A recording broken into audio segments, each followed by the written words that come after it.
इय्याका नअबुदु व इय्याका नस्तईन।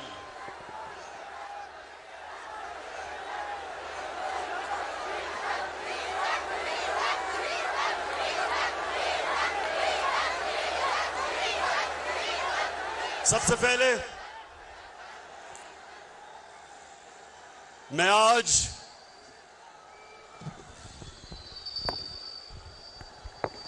अपनी कौम का शुक्रिया अदा करता हूं।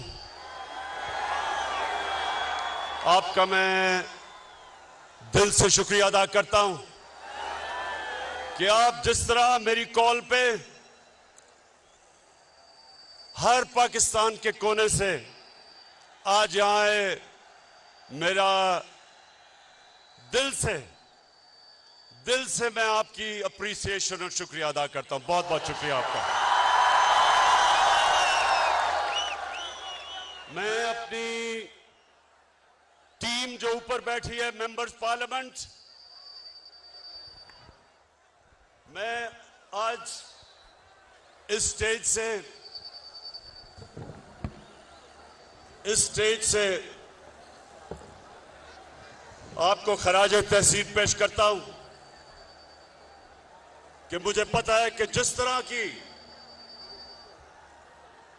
जिस तरह की आपको लालच दी गई, पैसे ऑफर किए आपको, जिस तरह हर किस्म की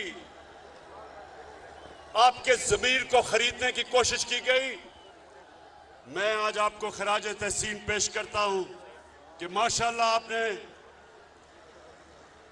मुझे खुश किया। मुझे फख्र है आपके ऊपर।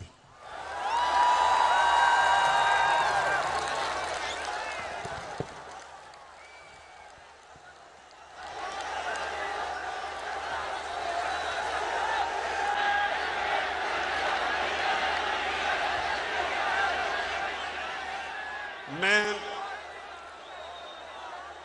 थोड़ी आप खामोशी, क्योंकि मैंने आज आपसे बड़ी अहम बातें करनी है। इतना कई लोग दूर दूर से मेरे पास आए हैं, तो मैं चाहता हूं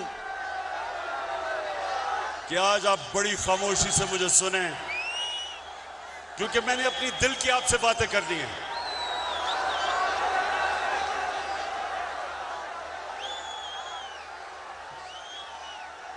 मेरे पाकिस्तानियों,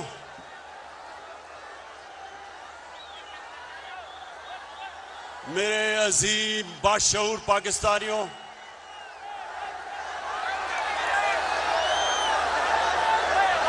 शुक्रिया, बहुत बहुत शुक्रिया। देखिए, मैंने आज आपको अमर बिन मारूफ, आ रही आवाज,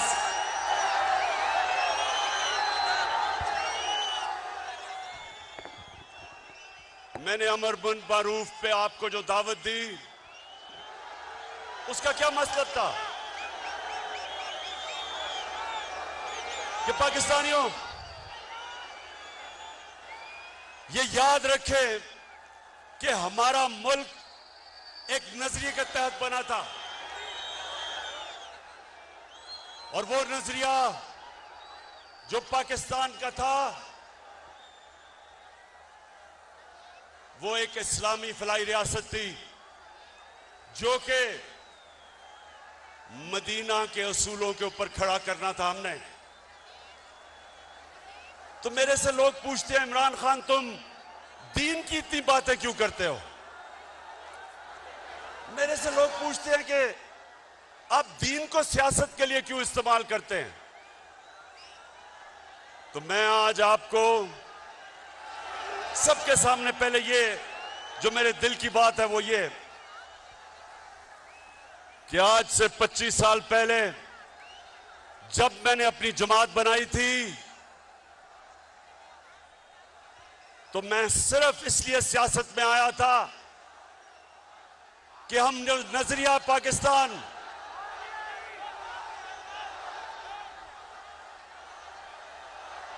अच्छा मुझे आप पहले हाथ खड़ा करके बताएं कि आपको आवाज आ रही है।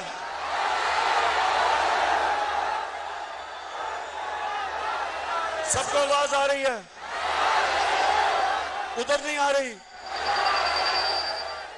अच्छा एक मिनट, जिनको आवाज नहीं आ रही वो हाथ खड़ा करें।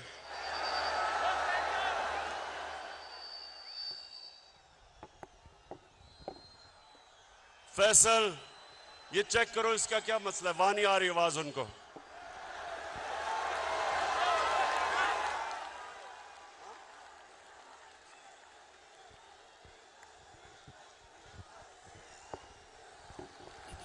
स्पीकर से लोग उतर जाए। आपसे गुजारिश है कि स्पीकर जो लगे हुए हैं उनसे आप उतर जाए ताकि आपको आवाज सही जाए।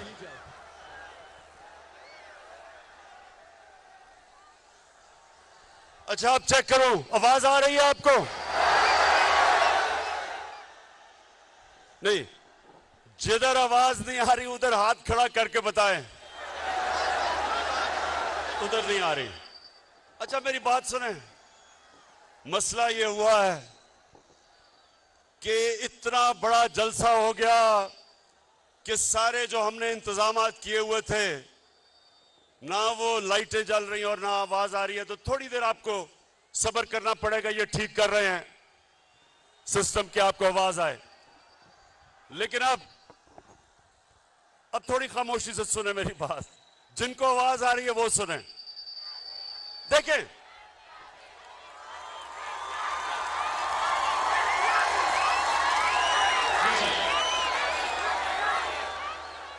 मेरे पाकिस्तानियों, जब मैंने सियासत शुरू की तो मेरा एक मकसद था कि मेरा मुल्क जिस नजरिए के तहत बना था, आ गई आवाज? हाथ खड़ा करके बताएं आवाज आ गई है? नहीं तो तुमने इतनी मेरी अहम तकरीर आज मिस कर देनी थी। अच्छा सुने, मैंने बड़ी बातें आपसे करनी है और आखिर में जो मैं बात करूंगा वो सबसे अहम है। शाह महमूद कुरैशी ने जो बात की थी कि एक बाहर से मुदाखलत हो रही है पाकिस्तान में, उसके ऊपर मैं बाद में बात करूंगा। उससे पहले मेरे पाकिस्तानियों, मैं जो चीज आपने समझनी है कि जब तक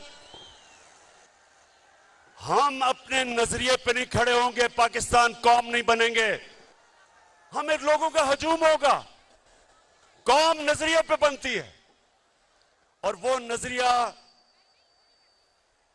क्या था? पाकिस्तान का नजरिया क्या है? कितने लोगों को पता है कि ये किस नजरिए के तहत बनी थी? मैं आपके सामने आज ये वाजे करता हूं कि मुझे भी बड़ी देर तक पाकिस्तान का नजरिया नहीं पता था। मुझे पता कैसे चला? 18 साल की उम्र में बाहर गया, यूनिवर्सिटी बाहर पढ़ी, फिर मैं क्रिकेट खेलता था, आधा साल दुनिया में बाहर फिरता था। तो मैं जो पाकिस्तान के नजरिए पे आया हूं, मेरे पाकिस्तानियों, अपने जाती तजर्बे के ऊपर। और वो क्या था? जैसे जैसे मुझे दीन की समझ आनी शुरू हुई तो मुझे एक चीज मेरे ज़हन पे आई कि जो अल्लाह मुसलमानों को कहता है, जो हमारे नबी सल्लल्लाहु अलैहि वसल्लम ने मदीना का निजाम बनाया था, वो पाकिस्तान में तो नजर नहीं आ रहा, लेकिन वो मगरबी दुनिया में मुझे नजर आ रहा था। मुझे आहिस्ता आहिस्ता पता चला कि मोहम्मद अब्दू जो 100 साल से पहले यूरोप गए तो उन्होंने एक जुमला कहा। नौजवानों, उन्होंने जुमला ये कहा कि यूरोप में मुझे मुसलमान तो नहीं नजर आए, लेकिन बड़ा इस्लाम नजर आया। और वापस जब वो मिस्र गया तो कहता यहां मुसलमान तो बड़े हैं लेकिन इस्लाम नहीं नजर आ रहा। तो मैंने अपने तजर्बे से जो मैंने मगरबी माशरे को समझा, तो मुझे पहली दफा समझ आया कि फलाई रियासत क्या होती है। पाकिस्तान में तो कोई फलाई रियासत नहीं थी। मैं जब पहली दफा बरतानिया गया तो पहली दफा मैंने समझा कि फलाई रियासत क्या है। बरतानिया में एक आम आदमी के लिए अस्पताल में मुफ्त इलाज, उसके बच्चे के लिए मुफ्त तालीम। वो बेरोजगार होता था तो हुकूमत पैसे देती थी, अनएम्प्लॉयमेंट बेनिफिट्स। वो अदालत में जाता था तो हुकूमत उसको वकील करके देती थी। ये पहली दफा हमने देखा।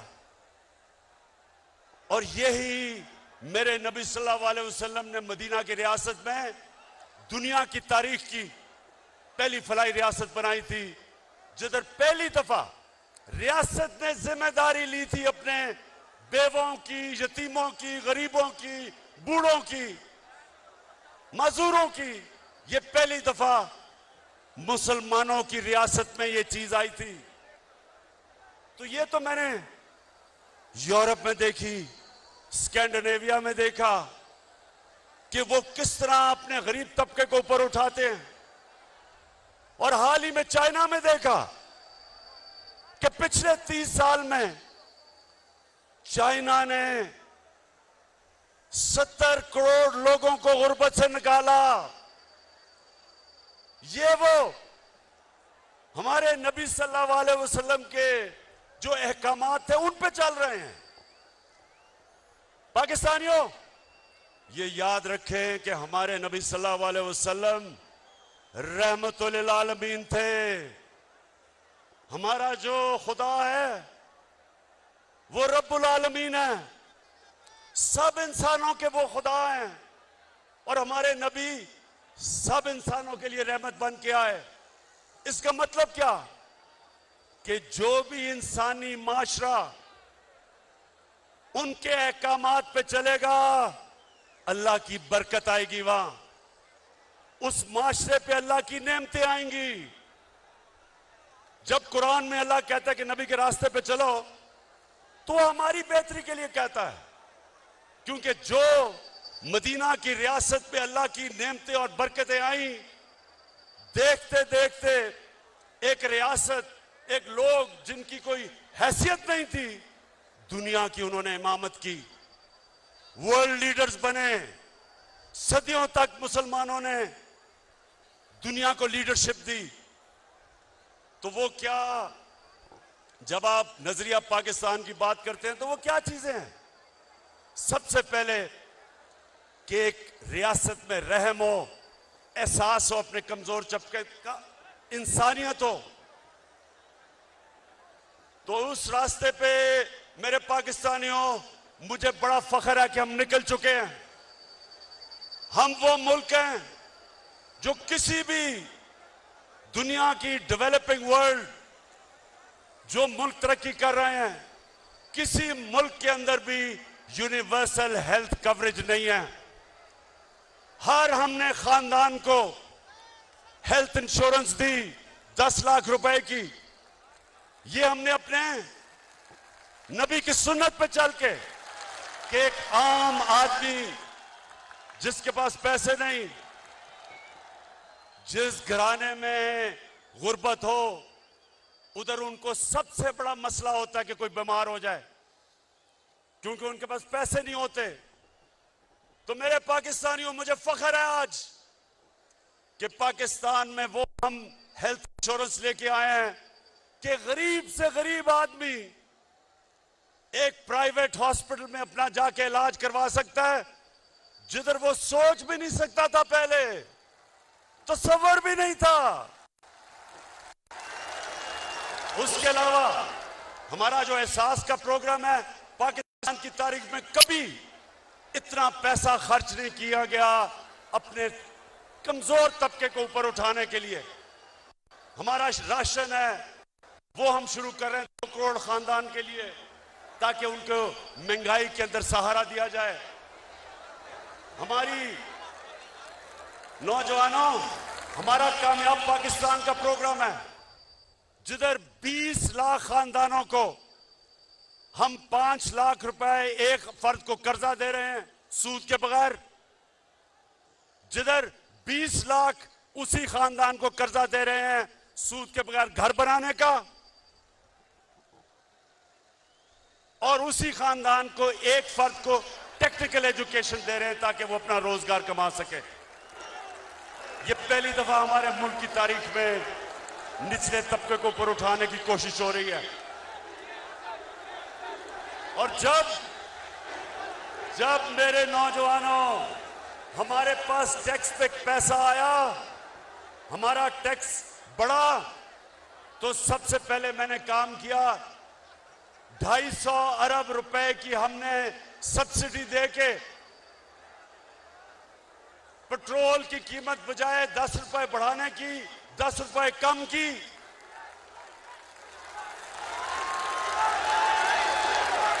फजल रहमान की कीमत बढ़ाने 10 रुपए कम की।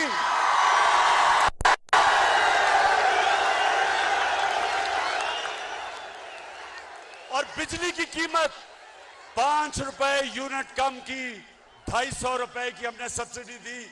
और मैं आपको आज यकीन दिलाता हूं कि जैसे जैसे मैं पैसा इकट्ठा करता जाऊंगा, जैसे जैसे मैं टैक्स का पैसा इकट्ठा करता जाऊंगा, वो सारा पैसा मैं अपनी कौम पे खर्च करूंगा, उनके लिए आसानियां पैदा करूंगा, उनके लिए करूंगा।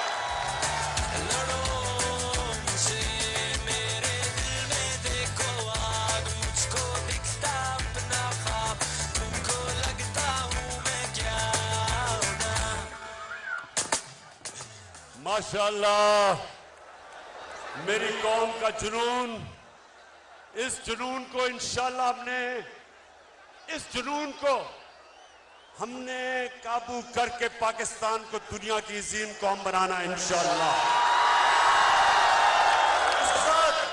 सुनते रहे मेरे पाकिस्तानियों, मेरा जो किबला है, मेरा जो नजरिया है, वो मैं 25 साल से उस नजरिए पे खड़ा हूं। और मेरा ये ईमान है कि हमारा मुल्क सिर्फ तब तरक्की करेगा अगर वो मेरे नबी सल्लल्लाहु अलैहि वसल्लम के रास्ते पे चले, उनकी सुन्नत पे चले। और उनकी सुन्नत थी मदीना की रियासत। तो सबसे पहले इंसानियत का निजाम, जिसमें हमारे में रहम हो, हम बजाय अमीर को अमीर करते जाएं, हम अमीर से टैक्स इकट्ठा करके अपने गरीब लोगों को ऊपर उठाएं। और इंशाअल्लाह मेरा यह वादा है कि जब हम 5 साल मुकम्मल करेंगे, सारा पाकिस्तान देखेगा कि कभी इस मुल्क की तारीख में किसी गवर्नमेंट ने इतनी तेजी से पाकिस्तान की गुर्बत कम नहीं की। दूसरा, मेरे नबी सल्लल्लाहु अलैहि वसल्लम ने जो मदीना की रियासत में उनका दूसरा हुक्म था, वो इंसाफ, कानून की हुक्मरानी। उन्होंने कहा, मेरी कौम ये सुन लो, ये आज बड़ा जरूरी आपके लिए समझना है कि मैं इनको क्यों नहीं एनआरओ देता, क्योंकि मेरे नबी का फरमान था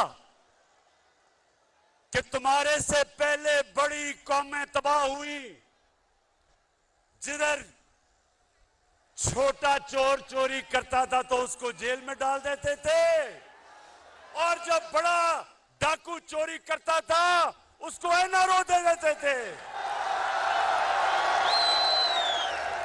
ये मेरे पाकिस्तानियों, ये सिर्फ पाकिस्तान की बदकिस्मती नहीं, ये सारी दुनिया में डेवलपिंग वर्ल्ड, गरीब मुल्कों की सबकी ये बदकिस्मती है। कोई भी गरीब मुल्क इसलिए गरीब नहीं कि उसमें वसाइल की कमी है, वो गरीब इसलिए होता है कि उसके ताकतवर डाकुओं को उनका कानून का निजाम नहीं पकड़ सकता, जिसको व्हाइट कॉलर क्राइम कहते हैं। उनको वो नहीं पकड़ते, उनको एनआरओ देते हैं। वो बड़े डाकू जो पैसा चोरी करके गरीब मुल्कों से चोरी करके ऑफशोर अकाउंट्स, बड़े बड़े महलात, लंदन में महलात, ये जो लेते हैं, ये तबाह करते हैं मुल्क को। छोटा चोर मुल्क को तबाह नहीं करता, बड़ा डाकू मुल्क को तबाह करता है। जिस तरह के ये थ्री स्टूजेस, ये तीन चूहे, ये जो इकट्ठे हुए हैं,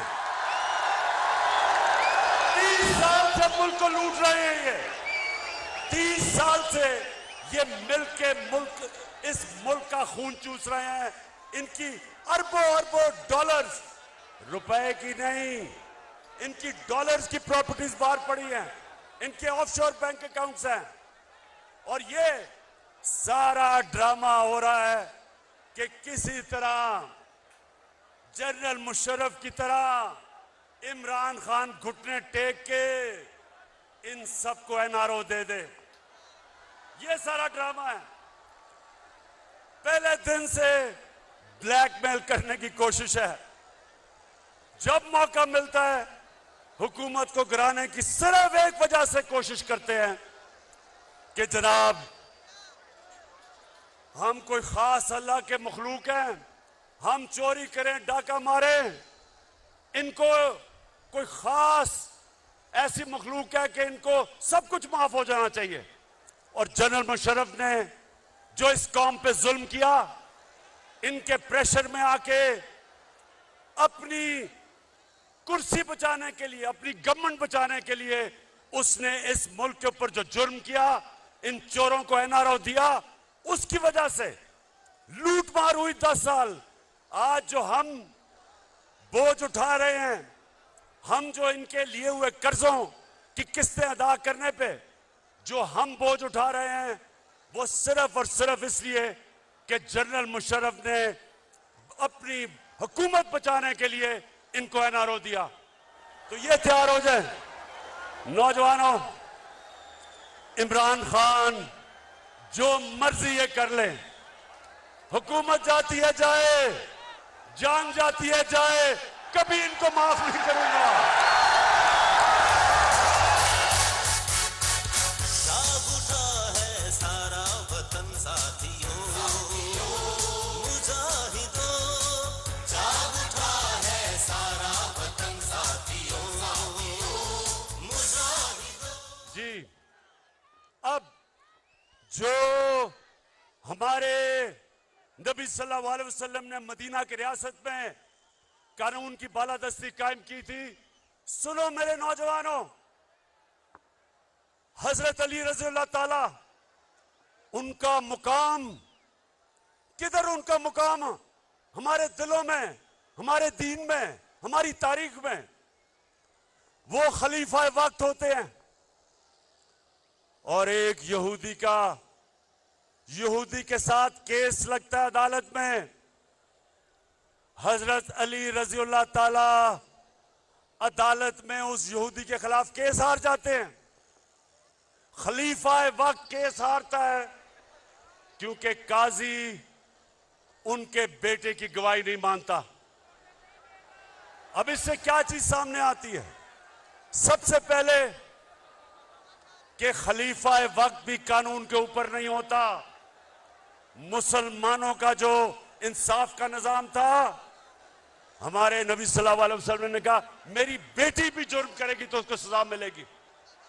और एक अकलियत, माइनॉरिटी, उसको भी बराबर का शहरी, वो बराबर का शहरी था और उसको बराबर का इंसाफ, कोई फर्क नहीं किया गया इंसानों के अंदर। ये था मुसलमानों का इंसाफ। आज आप सोचें, दुनिया के अमीर तरीन मुल्क, डेवलप्ड मुल्कों में, आज आप सोचें कि क्या आज के दिन क्या कोई बाहर से, वहां की कोई अकलियत हो, हमारी बाहर से लोग हों, क्या उनको उनके वजीर आजम के सामने इंसाफ मिल सकता है? नहीं मिल सकता। आज सोचें कि किसी तरह माइनॉरिटीज को दुनिया में चले जाएं, जो मुसलमानों के दौर में मदीना की रियासत में जो माइनॉरिटीज को प्रोटेक्शन थी, जो उनके हकूक थे, आज आपको डेवलप्ड वर्ल्ड में नहीं मिलते। तो इसका मतलब क्या है कि रहमतुल आलमीन सब इंसानों के लिए रहमत बन के आए थे, इंसानियत को इकट्ठा करने आए थे, तकसीम नहीं करने आए थे, नफरतें नहीं पैदा करने आए थे। और इसलिए मैं पाकिस्तान को वो मुल्क समझता हूं कि हमने भी उधर पहुंचना है। हमारी अक़लियतें बराबर के शहरी हैं, कानून के सामने वो बराबर हैं। हम वो मुल्क बनना चाहते हैं जो इंसानों को इकट्ठा करेगा। हम वो फॉरेन पॉलिसी लाना चाहते हैं जो किसी के साथ जंग में शरीक नहीं होगा, लेकिन अमन में हम सबको इकट्ठा करने के लिए तैयार हैं। हम वो, मेरे पाकिस्तानियों, हम वो पाकिस्तान बनाना चाहते हैं जिधर एक कमजोर से कमजोर आदमी को पूरी तरह हमारा इंसाफ का निजाम इंसाफ दे। और फिर ख्वातीन, हमारी यहां ख्वातीन बैठी हैं, आपको पता होना चाहिए क्या मगरब में प्रोपेगेंडा होता है कि जी मुसलमानों के माशरे में औरतों को हकूक नहीं मिलते। मगरब के अंदर औरतों को विरासत के अंदर हिस्सा 100 साल पहले मिलना शुरू हुआ, उससे पहले नहीं मिलता था। इस्लाम के अंदर कुरान और हमारी नबी सल्लल्लाहु अलैहि वसल्लम की सुन्नत 1500 साल पहले तकरीबन उन्होंने हमें, हमारी औरतों को हकूक दिए थे विरासत में। और मुझे अफसोस से कहना पड़ता है कि तकरीबन 70% औरतों को पाकिस्तान में विरासत में हकूक नहीं मिलते। इसलिए हम कानून लेके आए हैं, हमने अब कानून लेके आए हैं कि औरतों को रियासत, उनकी विरासत के अंदर, उनकी इनहेरिटेंस के अंदर जबरदस्ती उनको पूरा उनका हक दिलवाएगी। गुलाम, जब नबी सल्लल्लाहु अलैहि वसल्लम ने मदीना की रियासत संभाली तो गुलामों के कोई हुकूक नहीं थे। उन्होंने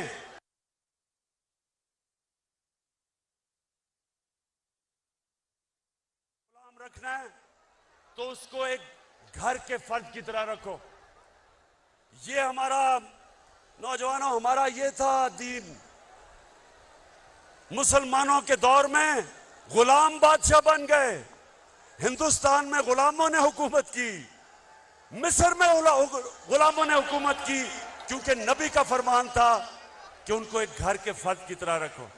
तो मेरे पाकिस्तानियों, मुझे बड़ा अफसोस होता है जो मैं मदीना की रियासत जिस तरफ हम सफर पर निकले हुए हैं, मैं ये चाहता हूं कि हम घर के मुलाजमों को, उनको भी उसी तरह रखें, उनको भी अच्छा खाना दें, उनके भी हुकूक रखें, वो भी इंसान है। ये हमारी नबी की सुन्नत है। पाकिस्तानियों, सुनते जाओ, मैं आपको सफर बता रहा हूं कि आपका नजरिया क्या है, किस लिए यह मुल्क बना था, अल्लामा इकबाल की क्या ख्वाब थी। क्योंकि आज 200 मिलियन यानी 20 करोड़ मुसलमान हिंदुस्तान में हैं, लेकिन जो हिंदुस्तान में भी मुसलमान थे उन्होंने भी पाकिस्तान के लिए वोट किया था, क्योंकि वो ख्वाब थी, वो देखना चाहते थे कि मदीना की रियासत के तर्ज पे मुल्क खड़ा हो। अच्छा, अब सुने, मैं अभी आखिर में आपसे जो मेन बात करने के लिए आप सबको बुलाया, मैं जरा आगे चलूं। जो हमारे मदीना की रियासत में अल्लाह ने हमारी कौम को क्या हुक्म दिया था, अमर बिल मारूफ, इसका क्या मतलब है? इसका मतलब ये कि एक कौम के ऊपर लाजमी कर दिया कि आप जब भी आप देखें कि कोई बदी है, बुराई है, कौम की जिम्मेदारी लगाई कि आप उस बदी और बुराई के खिलाफ जिहाद करें, अच्छाई के साथ खड़े हों, क्योंकि ये कौम को जिंदा रखती है। पाकिस्तानियों, मैं जब आज से तकरीबन 20 साल पहले लंदन में था, इराक के ऊपर हमला करने लगा था अमेरिका और बरतानिया, 20 लाख लोग निकले।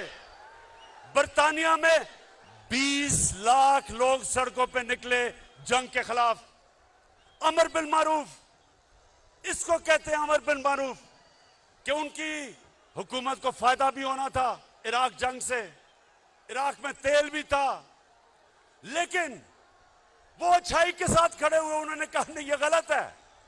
इसको अमर बिल मारूफ कहते हैं, इसको जिंदा कौम कहते हैं। और मैं आज सबको देख के मुझे खुशी ये है कि मैंने जब आपको कॉल दी, ये जो लोगों के जमीरों का सौदा हो रहा है, एक गवर्नमेंट को गिराने की कोशिश क्या कर रही है, पैसे लगा रहे हैं लोगों को खरीदने के लिए। तो मैं आज आप सबका शुक्रिया अदा करता हूं कि आप इस तादाद में यहां आए और आपने बताया कि आप इस जुर्म में शरीक नहीं।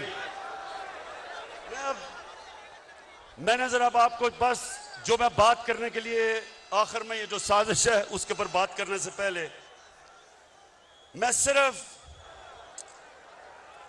आपके लिए ये बताना चाहता हूं कि इन्होंने फैसला किया कि हमारी हुकूमत को गिराना है, क्योंकि जी पाकिस्तान तबाह हो रहा है। तो नौजवान ये सुन लो, मेरे पाकिस्तानियों जो सुन रहे हो, मैं बड़ी जल्दी आपको बताना चाहता हूं और मैं आज दावा करता हूं कि पाकिस्तान की तारीख में 3.5 साल में किसी हुकूमत ने इस तरह की परफॉर्मेंस नहीं दी जो हमने अपने 3.5 साल में दी है।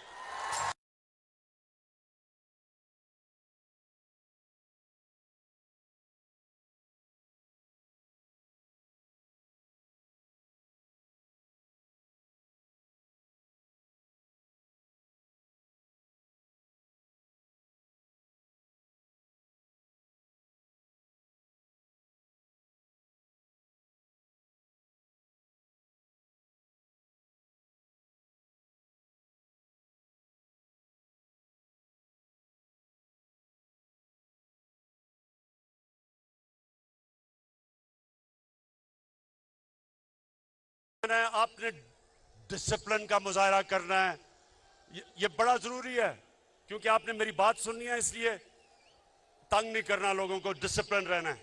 हाथ खड़ा करके बताओ। ठीक, अच्छा जी,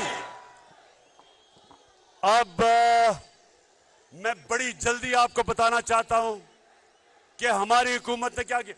डीजल की मैं बाद में बात करूंगा, अभी ठहर जाए।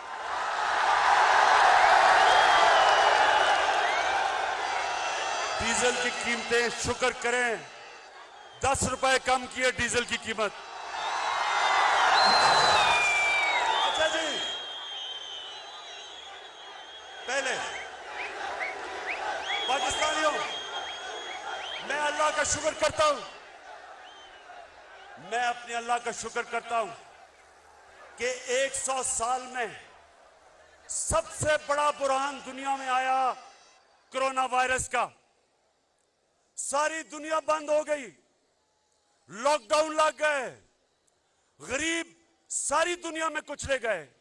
जब आप एक मुल्क को बंद कर देते हैं तो बेचारा दिहाड़ीदार, टैक्सी वाला, रिक्शे वाला, वेल्डर, पेंटर, वो लोग जो दिहाड़ी कमा के अपने बच्चों का पेट पालते हैं, वो सब बेरोजगार हो जाते हैं। तो जब सारी दुनिया बंद की गई, मेरे पाकिस्तानियों, मैं अल्लाह का शुक्र करता हूं कि मैंने जब अपने मुल्क को बंद नहीं किया, मुझे तनकीद हुई, लोगों ने कहा कि ये इमरान तबाह कर रहा है पाकिस्तान को। सिंध की हुकूमत उन्होंने बंद कर दिया, मेरी बात नहीं मानी। लेकिन आज जो सबसे बड़ा क्राइसिस था दुनिया का, मैं आज फख्र से अपनी कौम के सामने खड़ा हूं और सारी दुनिया ने तस्लीम किया कि जो पाकिस्तान ने कदम उठाए, सारी दुनिया तस्लीम करती है कि अपनी कौम को भी बचाया, कोरोना से बचाया, अपनी माइशत को बचाया, अपने गरीबों को बचाया।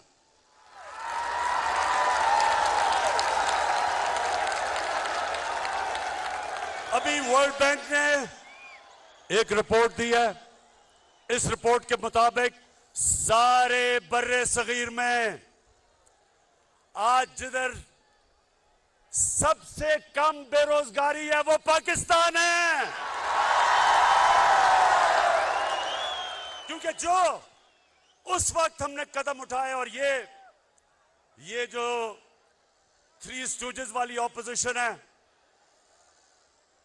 जिसमें चेरी ब्लॉसम भी एक है, डीजल दूसरा है, तीसरी बीमारी है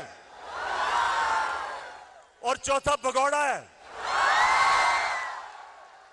इन सारों ने मेरी तनकीद की और मैं अपने अल्लाह का शुक्र करता हूं कि उसने मेरे मुल्क को निकाला उसमें से।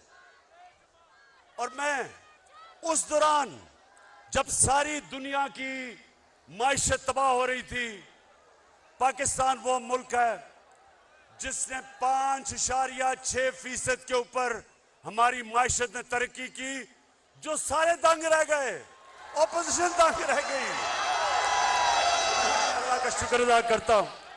तो हमने क्या किया उस दौरान जब दुनिया मुश्किल में थी?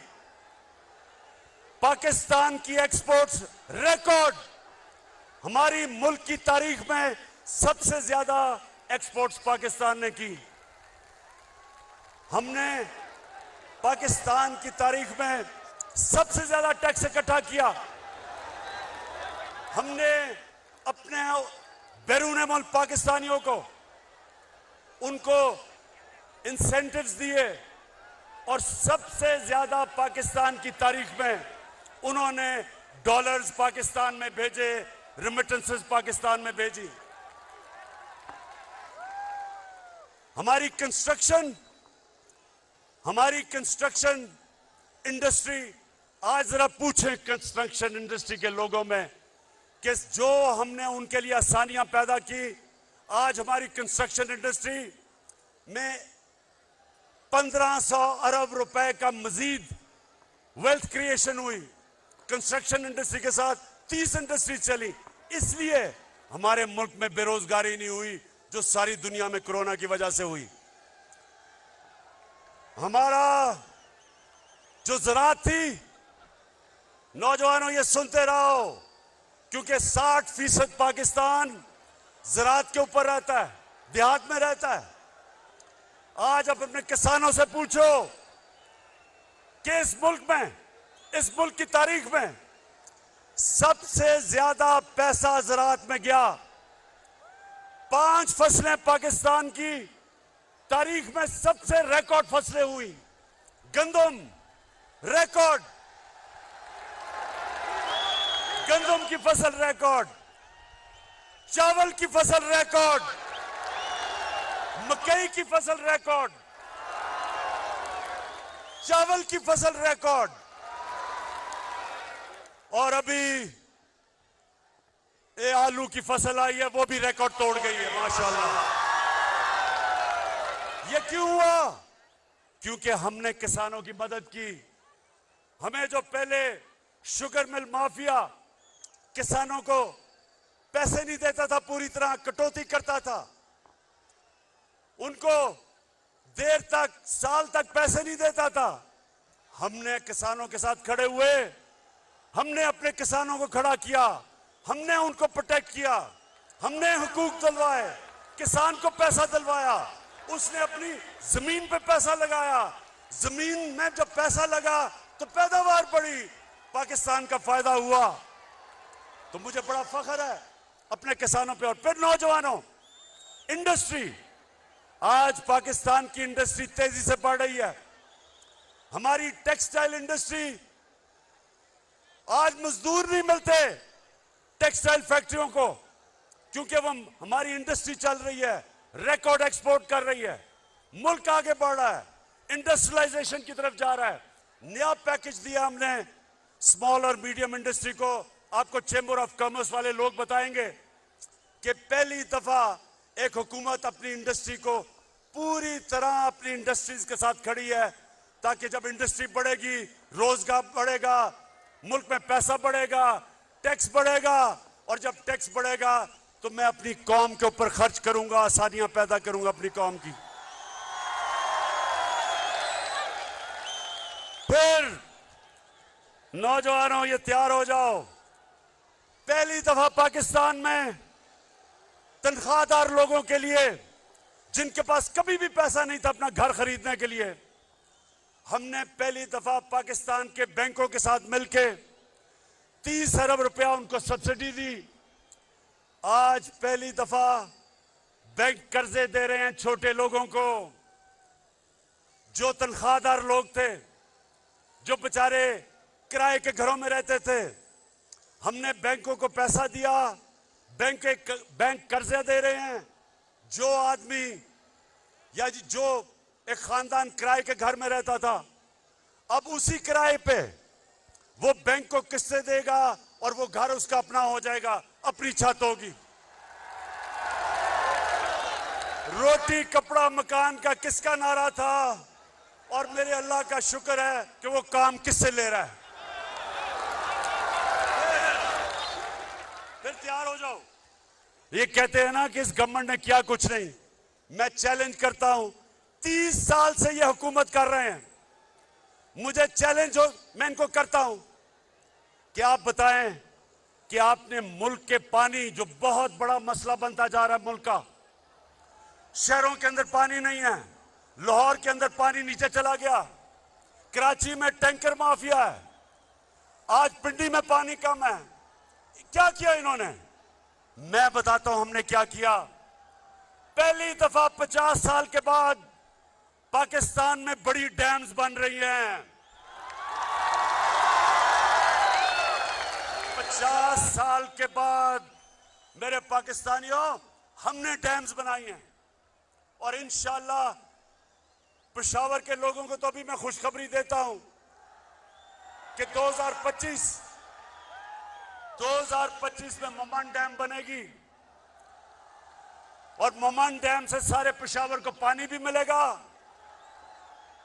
बड़ा इलाका ज़राअत के लिए, किसानों के लिए ज़राअत में फसलें उगाने के लिए आ जाएगा, और बिजली भी बनेगी, और सबसे सस्ती बिजली बनेगी।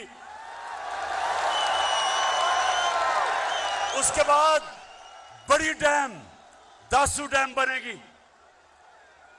2027 में। और नौजवानों, खुशखबरी ये है कि 2028 में जो पाकिस्तान ने दुनिया के अंदर बड़ी डैम समझी जाती है, वो बादशाह डैम बनेगी 2028 में, टाइम पे चल रही है। इससे क्या होगा? इससे मेरे पाकिस्तानियों, हमारे पास दुगना पानी हो जाएगा रिजर्व्स में। हमारा पानी जो हमारी डैमों में दुगना होगा, इसका मतलब काश के लिए हमारे पास पानी दुगना हो जाएगा। इसका मतलब शहरों में हम पानी दे सकेंगे। ये जो पानी के मसले आ रहे हैं आगे, इससे इंशाअल्लाह पाकिस्तान की दौलत में इजाफा होगा।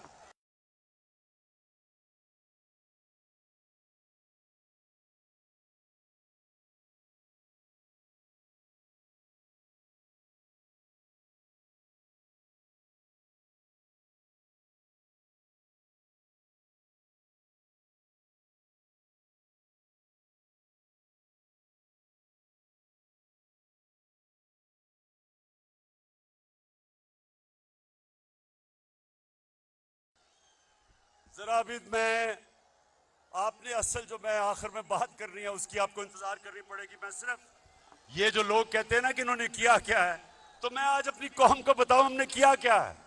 मैं अपने मीडिया के लोगों को कहना चाहता हूं कि जब आप शाम को अपने टीवी शोज करते हैं, मैं एंकर्स को कहता हूं, खुदा के वास्ते कोई माइशत के माहिरों को बुला लें और उनको बैठ के कम से कम मुआवजा करें कि पहले मुल्क से क्या होता था और हमने 3.5 साल में मुल्क के लिए क्या किया है। अब अगर मरियम बीबी जिसने जिंदगी में 1 घंटे का काम नहीं किया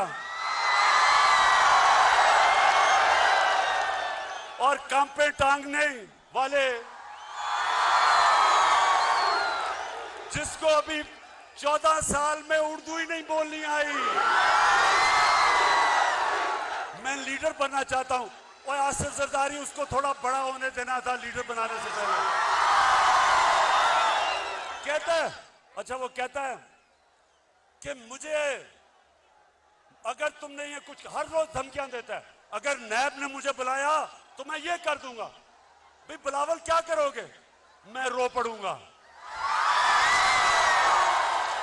अच्छा जी, अब सुने, पहली दफा इस्लामाबाद के बाद पाकिस्तान में एक नया शहर बन रहा है, रावी सिटी। इस्लामाबाद के बाद पहली दफा शहर बन रहे हैं। क्यों बना रहे हैं हम शहर? हम इसलिए बना रहे हैं लाहौर को बचाने के लिए, रावी को बचाने के लिए। रावी एक गंदा नाला बन चुका है। ये जो शहर है ये मॉडर्न सिटी बन रहा है, ये ऊपर जाएगा। इसके ऊपर 2 करोड़ दरख्त लगाएंगे इर्द गिर्द ताकि पोल्यूशन का मुकाबला करे वो शहर। वाटर ट्रीटमेंट प्लांट्स बनेंगे ताकि बजाय सारा सूरज का पानी रावी में जाए और वो नीचे सिंध तक जाए, हम ट्रीट करके साफ पानी दरिया में करें, दरिया को रिवाइव करें, ऊपर बैराज बनाएं ताकि लाहौर की वाटर टेबल ऊपर आए। और फिर से मैंने कहा जब 2 करोड़ दरख्त लगेंगे तो आबो हवा साफ होगी, पोल्यूशन कम होगी। ये पहली दफा इस्लामाबाद के बाद दूसरा शहर बन रहा है, मेगा प्रोजेक्ट है। फिर हमने लाहौर का वॉल्टन एयरपोर्ट था, उसको चेंज करके सेंट्रल बिजनेस डिस्ट्रिक्ट बनाया।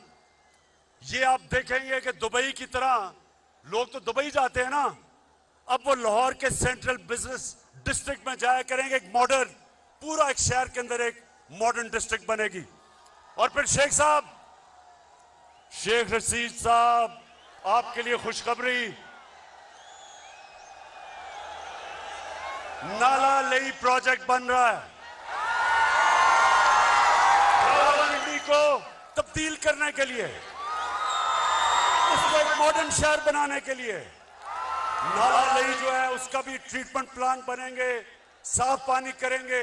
उसके साथ एक हाई राइजेस बनेंगी, एक मॉडर्न, बजाय के शहर फैलते जाएं, ज़राई जमीन खत्म होती जाए। शहरों को अब हम रोकेंगे। मास्टर प्लान बना रहे हैं सारे पेशावर के, सारे बड़े शहरों के, इनको ऊपर लेके जाएंगे, ज़राअत की जमीन बचाएंगे और इनके सारी सीवरेज सिस्टम, पानी का मसला, बिजली, ये सारी हम इंशाल्लाह शहरों को मास्टर प्लान बना के लेके आ रहे हैं। ये कभी किसी गवर्नमेंट ने 30 सालों ये हुकूमत करते रहे, किसी ने कभी इस तरह का काम नहीं किया।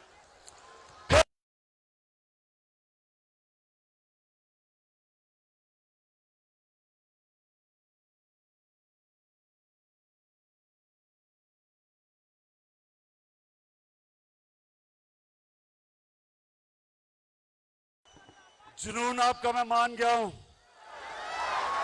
अच्छा आप सुनते जाए। नहीं, डीजल बाद में।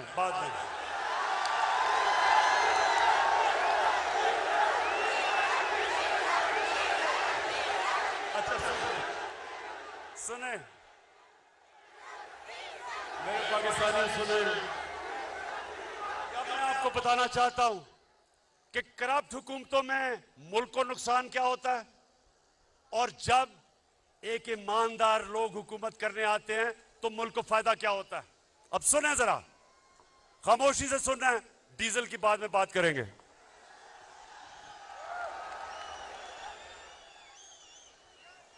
मेरे पाकिस्तानियों, आज से 11 साल पहले, ये गौर से सुननी है आपने बात, आज से 11 साल पहले बलूचिस्तान के अंदर कोयले और तांबे की कानें थी रेकोडिक में। उधर पाकिस्तान को जो बाहर से ये माइनिंग कंपनी आई हुई थी, उसने अदालत में लेगी पाकिस्तान को।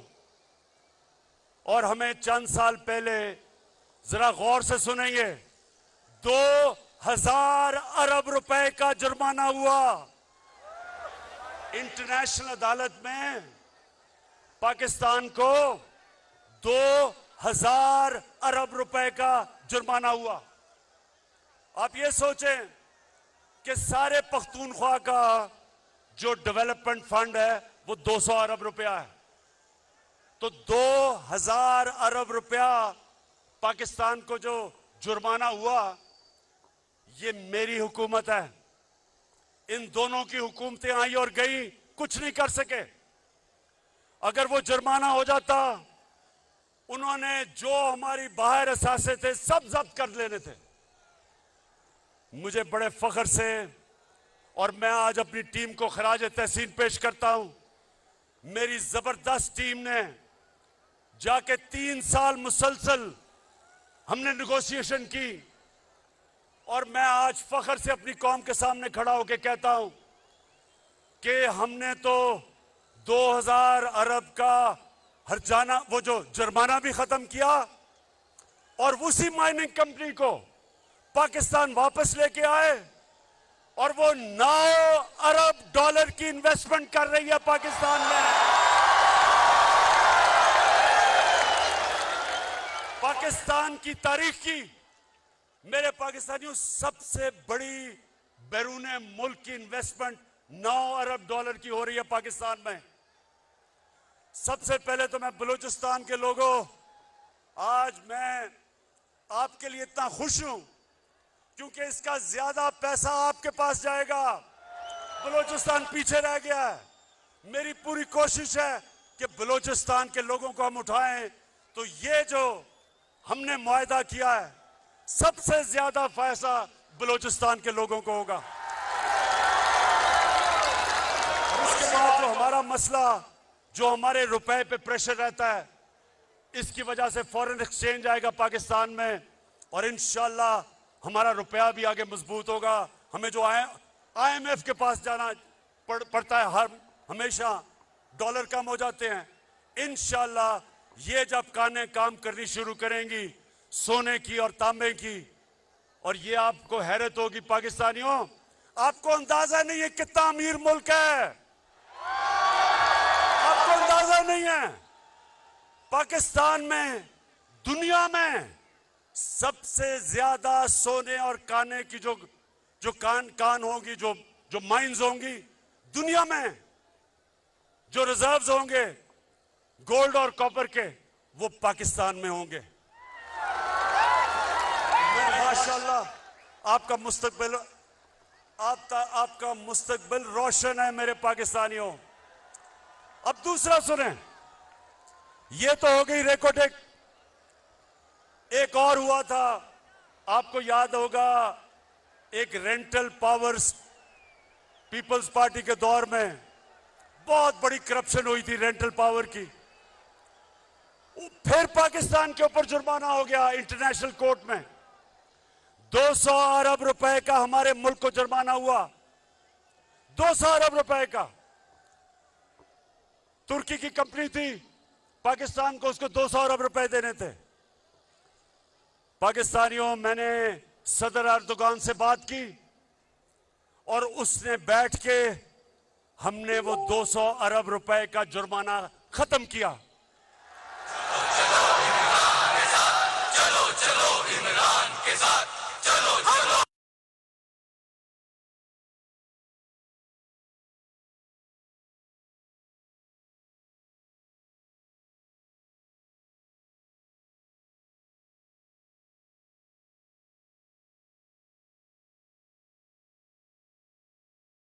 जो ऊपर चढ़े हुए हो, मुझे पता है आपका जुनून लेकिन मुझे डर है आप गिरना पड़ो।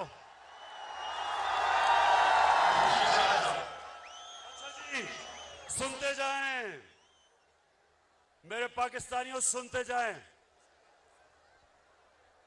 इन्होंने बस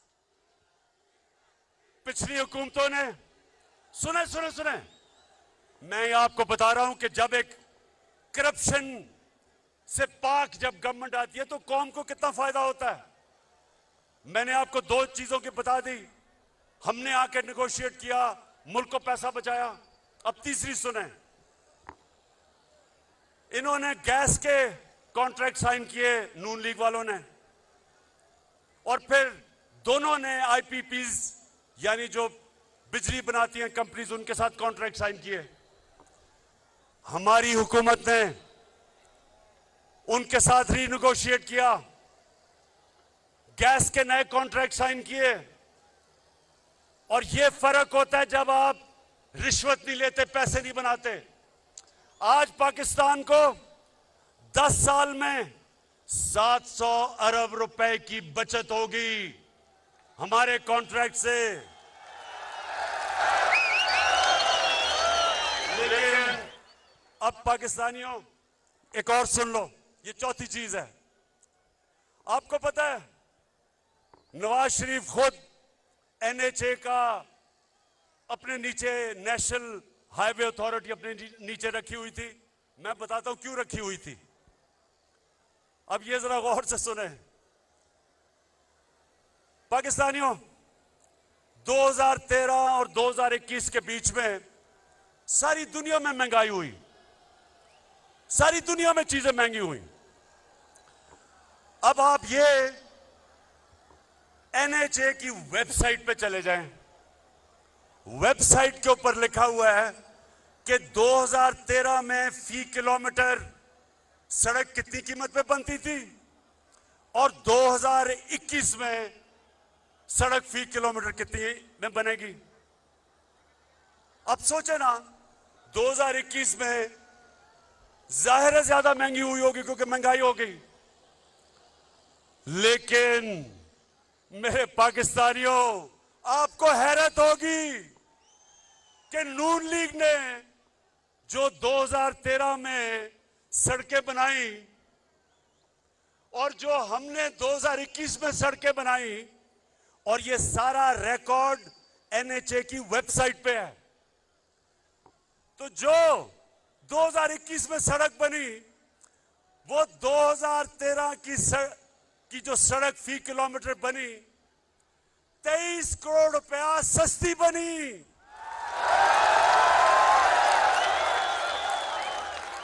मुराद से आज मैं आपको खराज तहसीन पेश करता हूं। एनएचए इनके नीचे है। इसने जब मुराद ने मुझे शुरू में बताया तो मैं मानूं ना कि ये कैसे हो गया। फिर मैंने इसकी बात नहीं मानी। फिर मुझे एक दोस्त मिलने आया, वो कहता मेरा एक बिल्डिंग प्रोजेक्ट है। तो मैं जब बिल्डिंग प्रोजेक्ट पे गया तो जो कॉन्ट्रैक्टर था वो मुझे कहता कि जी हमें 2021 के नहीं, हमें 2013 के रेट चाहिए हैं।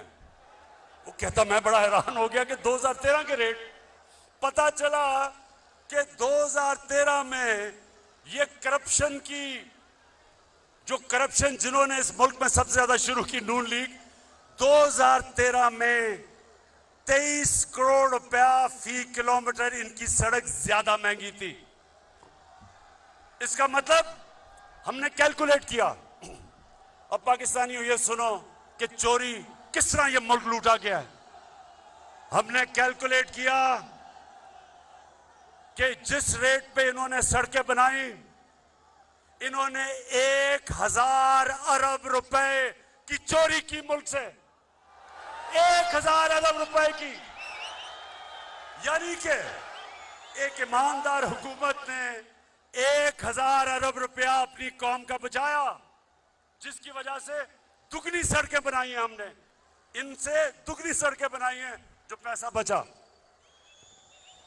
मैं आने लगा हूं बस आखिरी बात जो मैं असल जिसलिए आपको बुलाया था। आज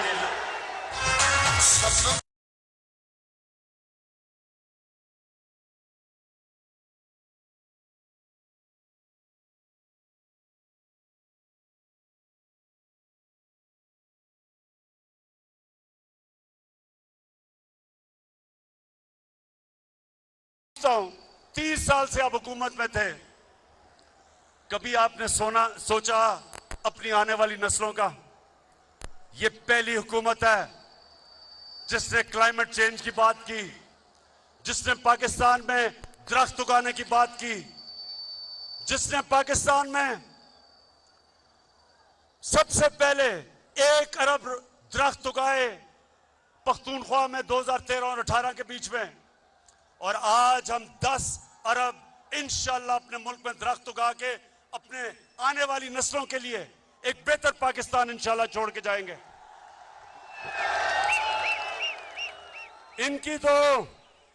इनको फुर्सत कैसे मिले? इनको तो सारी छुट्टियां, बच्चे सब कुछ लंदन में बैठे हैं। इनको तो पाकिस्तान की क्यों फिक्र हो? ये तो नस्लों के लिए लंदन के लिए तैयारी करवा रहे हैं, घर महलात खरीद रहे हैं। पाकिस्तानियों, जो दूसरी चीज मैं आज आपके सामने, सबके सामने जो कहना चाहता हूं कि आपको अंदाजा नहीं कि हमारा मुल्क में अल्लाह ने किस किस्म की खूबसूरती और किस किस्म की नेमतें बख्शी हैं। यहां गिलगित बल्तिस्तान के चीफ मिनिस्टर बैठे हैं, खालिद। मैं इसके साथ मिलके मैं आज आप सबके सामने दावा करता हूं कि हमने इंशाअल्लाह पाकिस्तान को दुनिया का टूरिज्म सेंटर बनाना है। स्कर्दू को हमने इंटरनेशनल एयरपोर्ट बनाया। अब दुनिया से डायरेक्टली स्कर्दू टूरिस्ट आया करेंगे। स्कर्दू को इंशाअल्लाह उसके इर्द गिर्द जो इलाके हैं, मैंने ऑस्ट्रियन से बात की है, ऑस्ट्रिया में सबसे ज्यादा स्कीइंग होती है। स्कर्दू को इंशाअल्लाह पाकिस्तान का स्कीइंग कैपिटल बनाएंगे, और आप देखेंगे कि किस तरह बाहर से पैसा आता है। हमारे मुल्क में जिस तरह की खूबसूरती है, किसी ने सोचा ही नहीं टूरिज्म को डेवलप करने का। मैं आपको साबित करता हूं कि अगर ये, मुझे अफसोस है कि कोरोना की वजह से हम आगे नहीं बढ़ सके, क्योंकि सारी दुनिया में टूरिज्म खत्म हो गई, लेकिन इंशाअल्लाह जैसे कोरोना खत्म हुई, मैं अब आपको इस मुल्क में टूरिज्म उठा के दिखाऊंगा, मुल्क में पैसा ला के दिखाऊंगा, और सबसे ज्यादा अपने नौजवानों के लिए रोजगार पैदा करूंगा।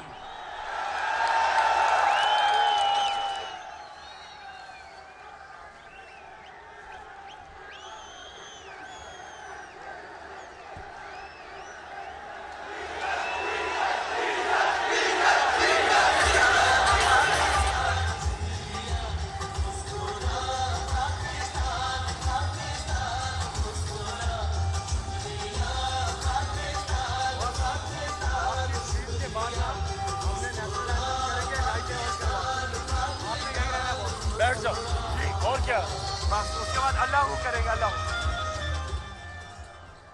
अच्छा मेरे पाकिस्तानियों, मैंने जिस असल वजह से आपको यहां बुलाया था, अब मैं उस बातों पे आने लगा हूं। लेकिन नौजवानों, आप सामने खड़े हैं, ये आपने बड़ी खामोशी से सुनना है। ये मैं सीरियस बात करने लगा हूं। मैं अपने मुल्क के मुस्तकबिल की बात करने लगा हूं। मैं जो ये साजिश हुई है और ये जो हो रही है, इसके ऊपर बात करने लगा हूं। तो मैं चाहता हूं कि बड़ा सीरियसली आप मेरी बात सुनेंगे। मैं सबसे पहले आपको ये बता दूं, नौजवानों, आप खुशकिस्मत हो, आपके तो माँ बाप भी एक आजाद मुल्क में पैदा हुए थे। मेरे माँ बाप एक गुलाम हिंदुस्तान में पैदा हुए थे, और मैं पहला हम जनरेशन थी जो एक आजाद पाकिस्तान में पैदा हुए थे। मेरे माँ बाप ने अपनी तौर पे तहरीके पाकिस्तान की जो आज़ादी की स्ट्रगल थी, दोनों ने शिरकत की। और जब मैं बड़ा हो रहा था तो हमेशा उन्होंने मुझे एक बात याद करवाई।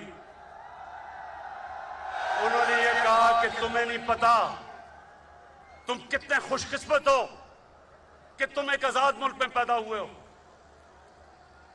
मेरे पाकिस्तान के रहने वाले, अगर आपने इस चीज को समझना है तो बैरून मुल्क पाकिस्तानियों से पूछें क्यों वो अपने मुल्क के लिए तरसते हैं, क्यों वो आज सारे तहरीक इंसाफ के साथ खड़े हैं, क्यों खड़े हैं?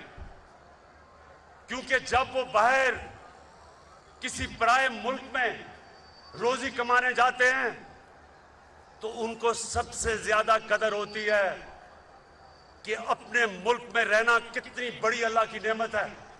एक आजाद मुल्क में रहना कितनी बड़ी अल्लाह की नेमत है।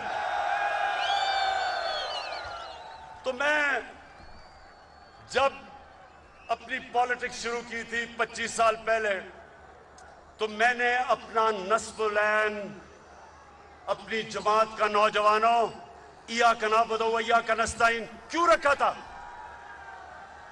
इसलिए रखा था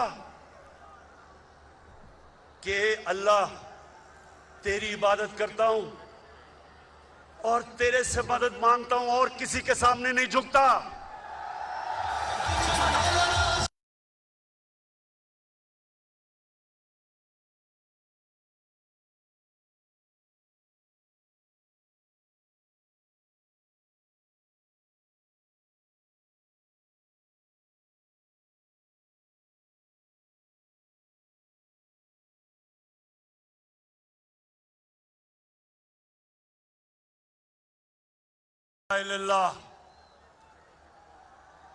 पाकिस्तान जब बन रहा था तो नारा था कि पाकिस्तान का मतलब क्या। ये क्यों नारा था? ये नारा एक गैरतमंद कौम का था कि अल्लाह तेरे सिवा कोई खुदा नहीं, ला इलाहा इल्लल्लाह इंसान को गैरत देता है। मेरे पाकिस्तानियों, ये याद रखना कि सारी दुनिया उस इंसान की इज्जत करती है जो अपनी इज्जत करता है। बेगैरत आदमी की कोई इज्जत नहीं करता। अरबों रुपए कमा लो, अरबोपति हो जाओ, जब तक अरबों रुपए, अरबोपति, लेकिन जो इंसान के सामने झुकता है कोई इंसान उसकी इज्जत नहीं करता। तो मेरे पाकिस्तानियों, क्योंकि मैं आज आपके दिल की बातें कर रहा हूं, मुझे पॉलिटिक्स में आने की कई वजूहात थी। एक के मुझे पता था, मैंने सारी दुनिया में देखा कि जो अल्लाह ने हमें हुक्म दिया था कुरान में कि नबी की सुन्नत पे चलो, तो नबी की सुन्नत पे तो वो गैर चल रहे हैं, मगरबी लोग चल रहे हैं, वो आगे निकल गए हैं। और मुसलमानों का हाल देखो। इकबाल ने शिकवा और जवाब शिकवा क्या लिखा था कि हम एक वक्त उरूज पे थे, शिकवा किया कि अल्लाह हम जमीन पे कैसे आ गए। फिर जवाब शिकवा में बताया कि जब आप उरूज पे थे तो आप मोहम्मद सल्लल्लाहु अलैहि वसल्लम की सुन्नत पे चलते थे। अब आप वो अहकामात से बहुत दूर चले गए हैं, अब पैसे की पूजा करते हैं, आप सुपर पावर्स के सामने सजदे करते हैं, आप फॉरेन एड लेके और अपने मुल्क में बमबारी करवाते हैं, ड्रोन अटैक्स करवाते हैं। कैसे अल्लाह की बरकत उन लोगों के ऊपर आए? अल्लाह ने तो बड़ा वाज़ेह कह दिया है कि अगर तुमने एक अजीम कौम बनने हैं तो मेरे हबीब के रास्ते पे चलो, जो कि रियासत मदीना था। तो पाकिस्तानियों, मैं उन दिनों में क्रिकेट खेलता था और मैंने जब क्रिकेट शुरू की तो जो हमारे खिलाड़ी होते थे उनको बड़ा एहसास कमतरी थी अंग्रेजों की। तो हम जब मैच में जाते थे पहले से ही हमारी टीम हारी हुई होती थी कि जी हम अंग्रेज को तो हरा ही नहीं सकते, पहले से हार माने हुए होते थे। और जब हमने जीतना शुरू किया हमारी टीमें इतनी कमजोर नहीं थी, इतनी ताकतवर नहीं थी। टीमें हमारी 70 की दहाई में ज्यादा ताकतवर थी, लेकिन 80 की दहाई में पाकिस्तान ने सारी दुनिया में जाके जीता, क्योंकि हमारे अंदर इत्मीनान आ गया, हमारे अंदर जो एहसास कमतरी थी अंग्रेजों की वो खत्म हो गई। हम जब कदम रखते थे ग्राउंड पे तो हम ये समझते थे कि कोई हमें हरा नहीं सकता। इस इत्मीनान की वजह से हम ऊपर आए।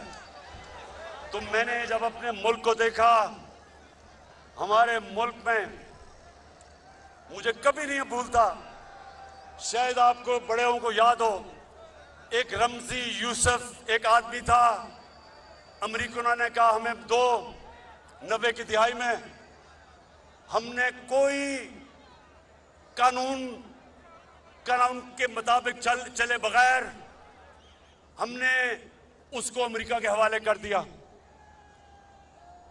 अब ये सुने हुआ क्या, मेरे पाकिस्तानियों, ये सुने क्या हुआ। अदालत में वो जाता है, रमजी यूसुफ, उसका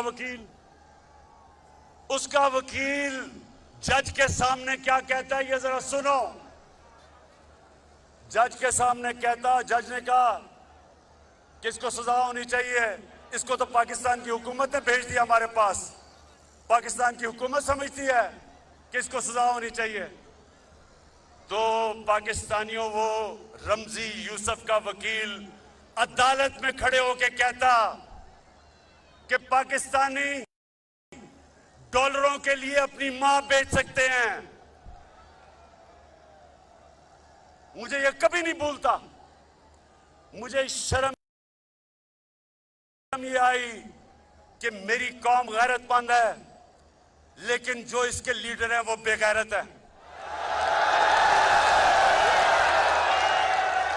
जो मुल्क के लीडर सरबरा अपने लोगों के साथ नहीं खड़ा हो सकता, उनके हुकूक की हिफाजत नहीं कर सकता, सुपर पावर से एड की लालच में घुटने टेक देता है, याद रखें वो मुल्क कभी तरक्की नहीं कर सकता। खुददार कौमें ऊपर जाती हैं, भीख मांगने वाली और कर्जे मांगने वाली कभी कौमें तरक्की नहीं करती। तो मैं जब पाकिस्तान में मैंने सियासत शुरू की, मैंने तब एक बात कही थी कि क्योंकि मेरे दिल में ला इलाहा इल्लल्लाह है, मैं कभी किसी के सामने नहीं झुका और मैं कभी अपनी कौम को किसी के सामने नहीं झुकने दूंगा।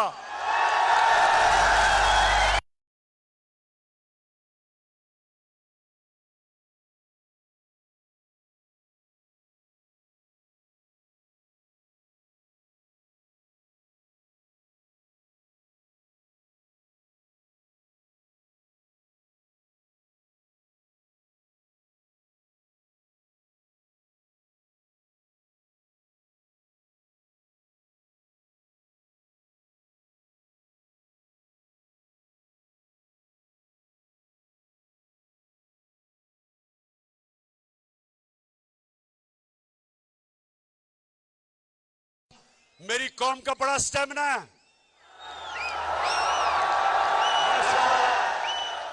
अच्छा, अब ये जो मैं आपके सामने बात करने लगा हूं, ये मैं आपको बता दूं कि मैं बड़ी कम तकरीर लिखता हूं, लेकिन क्योंकि ये बात एक ऐसी है कि मैं ये नहीं चाहता कि मैं जज्बात में आके कोई ऐसी बात कर दूं कि हमारे मुल्क को हमारी फॉरेन पॉलिसी इफेक्ट उससे हो जाए। तो इसलिए मैं जिम्मेदार होके बड़ा ये तकरीर लिखी और मैं आपको एक एक जुमला बताता हूं। अब जरा आपने गौर से सुनना है। हमारे मुल्क को हमारे पुराने लीडर्स की करतूतों के हाथों धमकियां मिलती रही।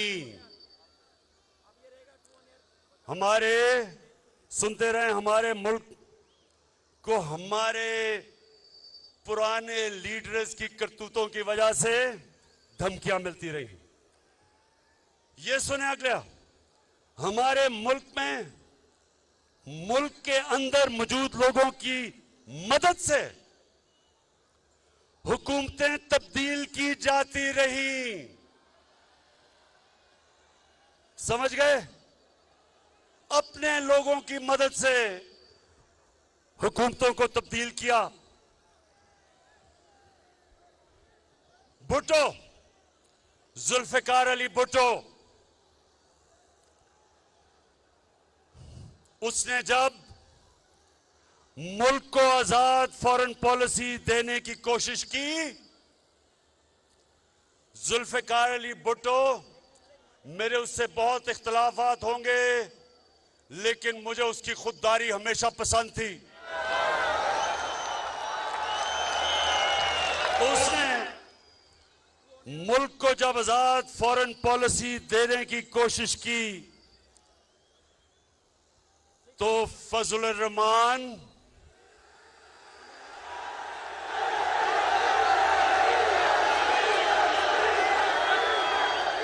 और भगोड़ू नवाज शरीफ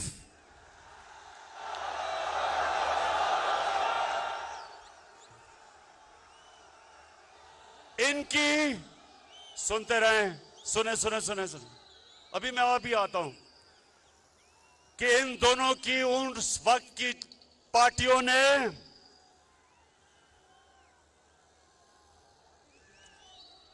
जुल्फिकार अली भुट्टो के खिलाफ तहरीक चलाई और आज जैसे हालात बना दिए गए मुल्क में, और उन हालात की वजह से जुल्फिकार अली भुट्टो को फांसी दी गई। गौर से सुने एक एक बात जो मैं आपके सामने रख रहा हूं।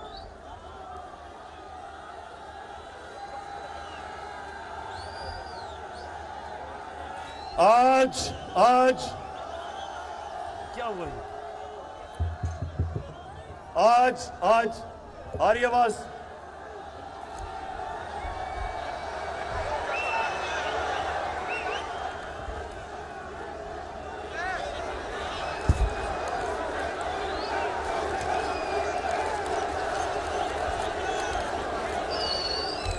ये स्पीकर से लोगों को उतार दीजिए प्लीज।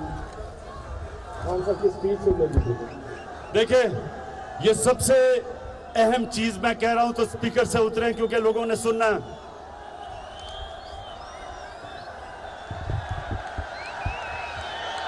अच्छा, आवाज आ रही है?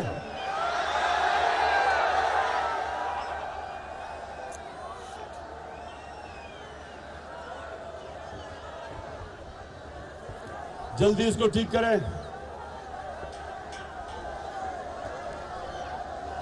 स्पीकर से उतरो, उन्हें आवाज नहीं आ रही।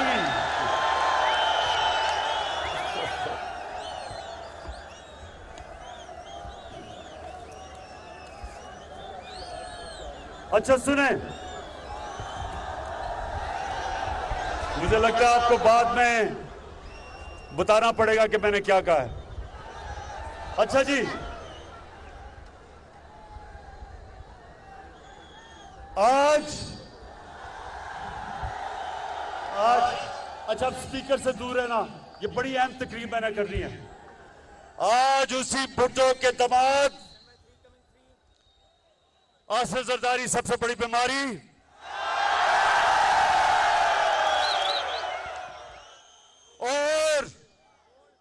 और उसका नवासा कम पे टांग रही हैं।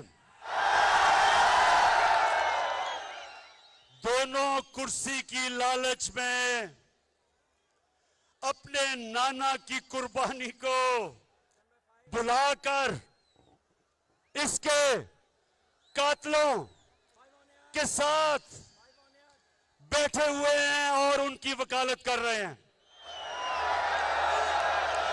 यानी शर्म नहीं आती कि सियासत तो करनी है नाना के ऊपर। और जिन लोगों ने उसको फांसी दिलवाई थी, अपनी कुर्सी की खातिर उनके साथ घुसे हुए हैं दोनों अंदर। शर्म करो, शर्म करो।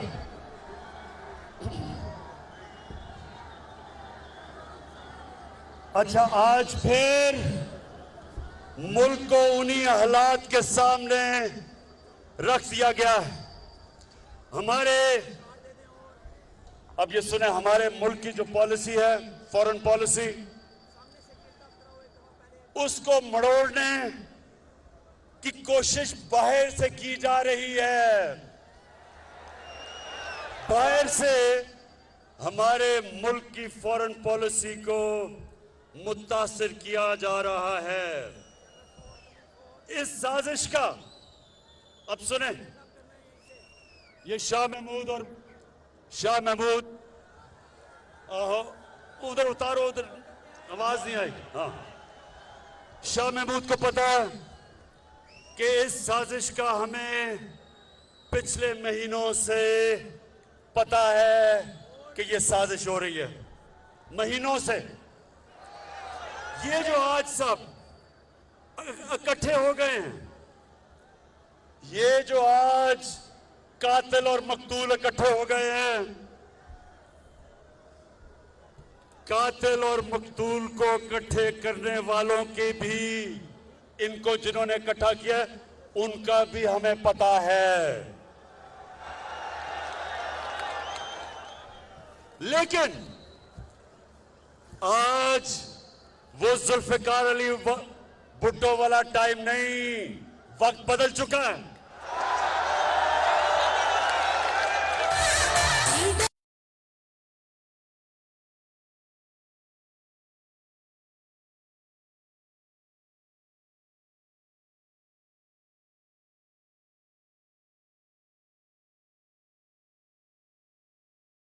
अब सुने, वक्त कैसे बदल गया है। पाकिस्तानियों, एक अंग्रेजी में सेइंग है कि you only cross the river once. मतलब कि जब आप दरिया पार कर रहे होते हो तो वो दरिया नहीं रहता, वो पानी निकल जाता है, वक्त निकल जाता है। ये नया टाइम आ चुका है और ये है सोशल मीडिया का जमाना। कोई चीज नहीं छुपती। तो पाकिस्तानी कौम बेदार है। हम किसी की गुलामी कबूल नहीं करेंगे।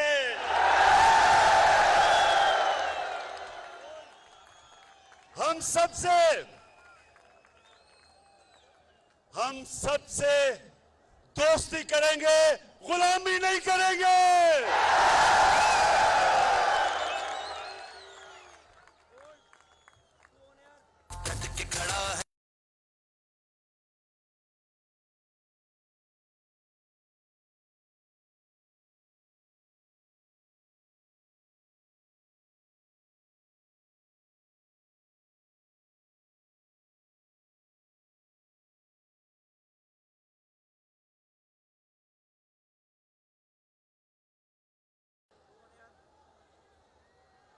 हमारे मुल्क में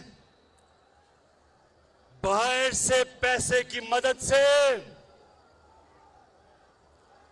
हुकूमत तब्दील करने की कोशिश की जा रही है। पैसा बाहर से, पैसा बाहर से है। लोग हमारे इस्तेमाल हो रहे हैं, ज्यादातर अनजाने में, लेकिन कुछ जानबूझ के ये पैसा इस्तेमाल कर रहे हैं हमारे खिलाफ। और वो मैं अभी आगे बताता हूं। पाकिस्तानी कौम ने, नौजवानों, पाकिस्तानी कौम ने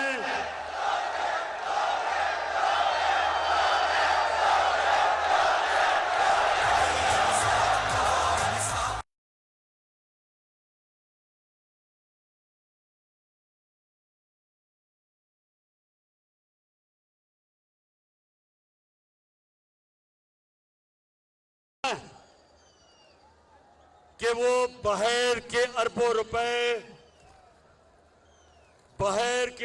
रुपए लेके हुकूमत के खिलाफ साजिश करने वाले गुलामों को कामयाब होने देंगे। मैं यही इसलिए आपको आज बुलाया था मेरे पाकिस्तानियों, मैंने आपको बुलाया इसलिए था, जो एक डेमोक्रेट होता है वो अवाम के पास जाता है, वो किसी के पास झुकता नहीं, हाथ नहीं फैलाता, अपनी अवाम के पास जाता है।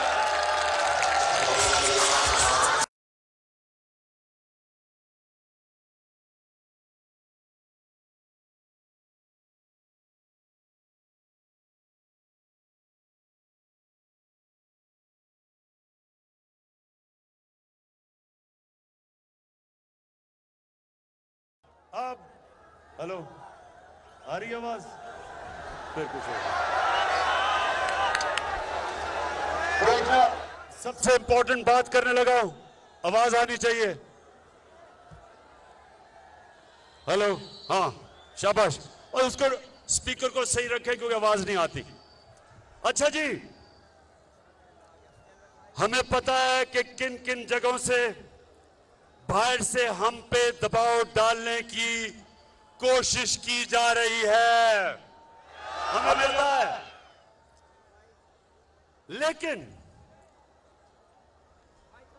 लेकिन हमारे मुल्क की मफाद में लिखकर हम कह रहे हैं कि हमारे मुल्क की मफाद में, लेकिन लिख के हमें धमकी दी गई है। शाह महमूद ने अभी आपसे कोई बात की थी, हमें कहा है कि मुल्क की मफाद, हमें धमकी दी गई है। लेकिन पाकिस्तानियों, हम मुल्क की मफाद पर कोई समझौता नहीं करेंगे। मैं आज कौम के सामने पाकिस्तान की आजादी का मुकदमा रख रहा हूं आपके सामने।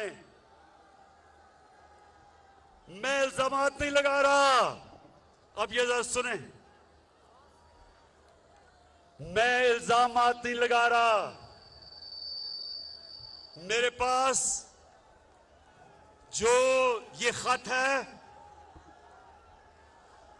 ये सबूत है,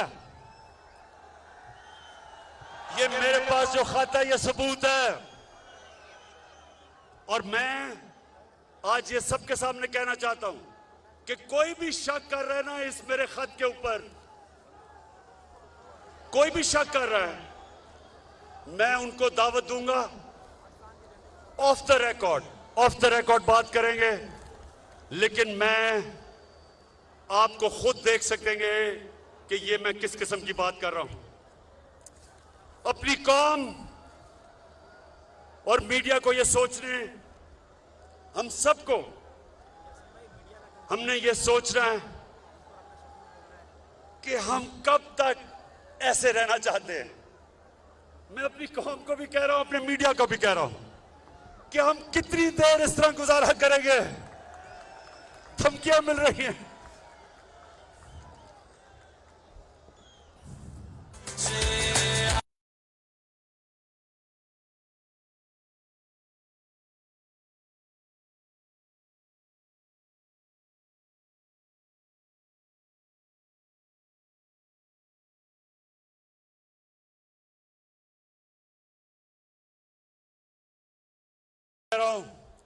आज सबके सामने आज दिल खोल के बात कर रहा हूं। बैरूनी साजिश की ऐसी बहुत सी बातें हैं जो मुनासिब वक्त पर और बहुत जल्द सामने लाई जाएंगी। तैयार है ना सब? कौम, मेरी कौम ये जानना चाहती है कि लंदन में बैठा हुआ किस किस से मिलता है।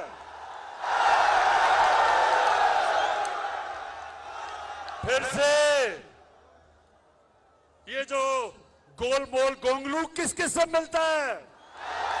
लंदन में बैठा हुआ और पाकिस्तान में बैठे हुए किरदार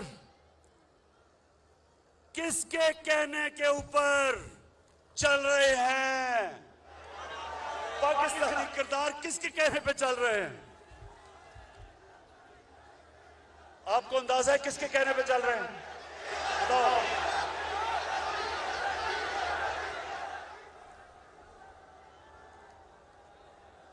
हमारे पास जो सबूत है, हर चीज को मैं जाहिर कर रहा हूं। जो हमारे पास सबूत है, मैं ये इसलिए आपके सामने बातें कर रहा हूं। इससे ज्यादा मैं तफसील में इसलिए बात नहीं कर रहा क्योंकि मेरी सबसे बड़ी कोशिश होती है कि मेरे मुल्क के मफादात की हिफाजत की जाए। मैं कोई ऐसी बात ना कर दूं कि मेरे मुल्क को नुकसान पहुंचे।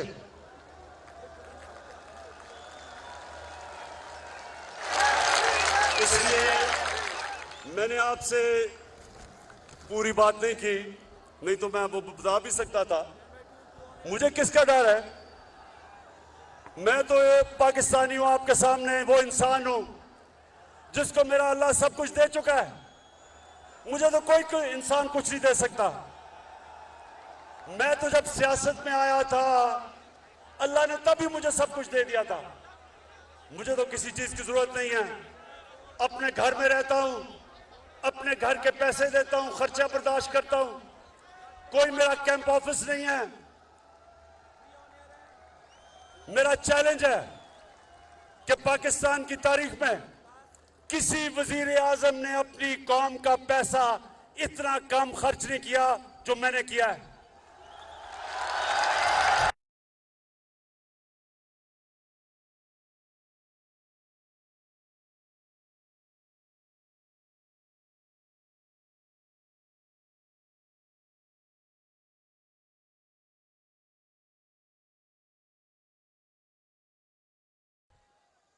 मेरे पाकिस्तानियों, एक चीज याद रखना,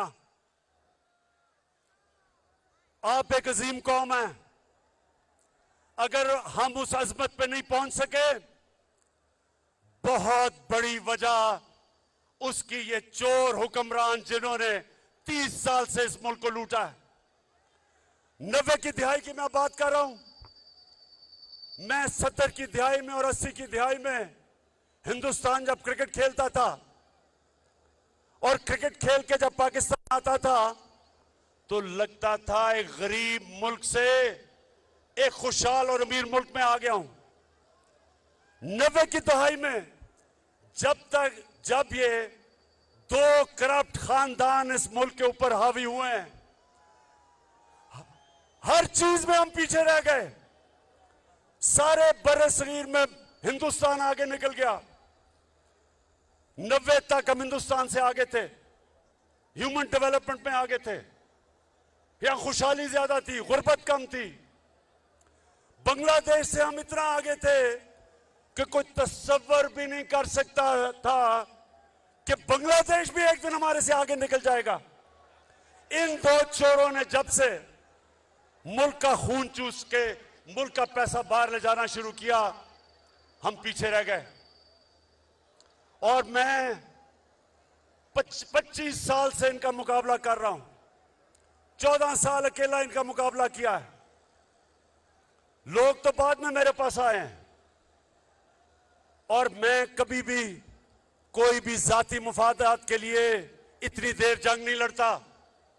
और उस आदमी को जिसको अल्लाह सब कुछ दे चुका था, जितनी देर मैं वजीर आजम बनाऊं, इससे कम अरसे में जब नवाज शरीफ वजीर आजम बना था 18 फैक्ट्रियां बना चुका था। सरकारी बैंकों से पैसा लिया, फैक्ट्रियां बताई, सरकारी बैंक से कर्जे माफ करवाए। इसको बिजनेस नहीं कहते, इसको डाका कहते हैं मुल्क के ऊपर। वही जरदारी, उसके पास क्या था? आज शुगर मिल्स, अरबों अरबोपति है, मुल्क मकरूज करके अरबोपति। तो मेरा इनसे कोई जाती लड़ाई नहीं है। मैं वो पाकिस्तानी हूं, जब मैं 18 साल की उम्र में क्रिकेट खेलनी शुरू की पाकिस्तान के लिए, तो हम वो कमजोर टीम समझे जाते थे, हमारा कोई हैसियत नहीं था दुनिया में। और मुझे ये फख्र है कि मैं वो कप्तान बना जिसने पाकिस्तान को हर दुनिया के मुल्क में जिताया और वर्ल्ड कप जिताया। और मुझे फख्र था कि हमने अपनी मुल्क को ऊपर लाके देखा। जो हमारे पाकिस्तानी थे उनको फख्र होता था टीम के ऊपर। हिंदुस्तान के साथ, पाकिस्तानियों ये सुनो जरा, नौजवानों ये सुनो, 24 मैच में मैं वनडे क्रिकेट में मैं कैप्टन था हिंदुस्तान के साथ। 24 मैच, 19 जीता था। और वाहिद कैप्टन हूं जो हिंदुस्तान में जाके उनके एम्पायरों के बावजूद वहां से जीत के आया। कहने की ये बात है कि मुझे फख्र होता था कि मैं मुल्क का सर ऊपर करता हूं, मैं अपने मुल्क को लीड करता था। जब हमारी टीम जीतती थी सारे मुल्क में लोगों को फख्र होता था। तो मुझे इसलिए तकलीफ थी कि इस तरह के लोग मुल्क के ऊपर आए, मुल्क को लूटा। और जो जनरल मुशर्रफ ने सबसे ज्यादा जुल्म किया इस कौम पे, मार्शल लॉ से ज्यादा जुल्म किया कि इन 2 डाकुओं को एनआरओ दे दिया, इनके सारी चोरी माफ कर दी, अपने इक्तदार के लिए घुटने टेक दिए इनके सामने। और इन्होंने आके 10 साल में दोनों हाथों से मुल्क को लूटा। 10 साल ये लूटते रहे। और जब मेरी हुकूमत आई, पहले दिन से इन्होंने मेरे पर,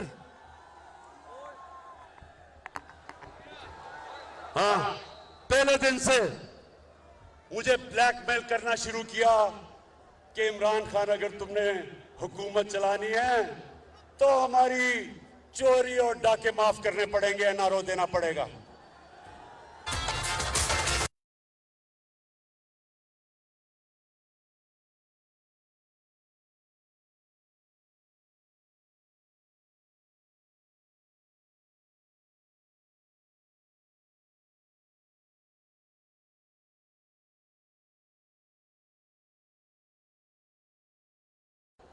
अब सारी कौम, मेरी सारी कौम देखेगी जब वोटिंग होगी, जब पाकिस्तान की पार्लियामेंट में वोटिंग होगी, मेरी कौम सब देखेगी। एक एक आदमी को आप देखना, जो वह वोट डालने जा रहेगा हमारी तरफ से। मैं आज उनको एक पैगाम देना चाहता हूं कि ये ना करना, ये आप ना करना। इस कौम ने कभी आपको माफ नहीं करना। आप जितना मर्जी कहें,